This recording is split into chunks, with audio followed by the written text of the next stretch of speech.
Did you know this one thing can predict your wealth and transform your body from this to this? But that's not all. This one thing also predicts everything from your energy levels, your intelligence, your mental clarity, the money in your bank account, the type of men you attract, and it's even responsible for the shape of your body. And to give you a hint, the size of your fingers has something to do with this one thing. In fact, when I browsed the internet for ways to become wealthy and successful, not one of them talks about this one thing.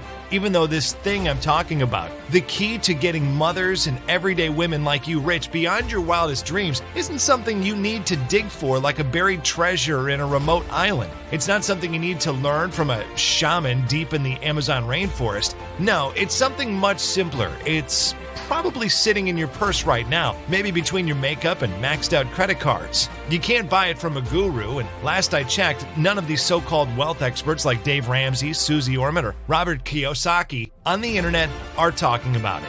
Even the law of attraction experts are behind the curve, like Joe Vitale, Joe Dispenza, John Assaroff, and even the movie The Secret has no clue about this one thing. And I didn't want to bring this up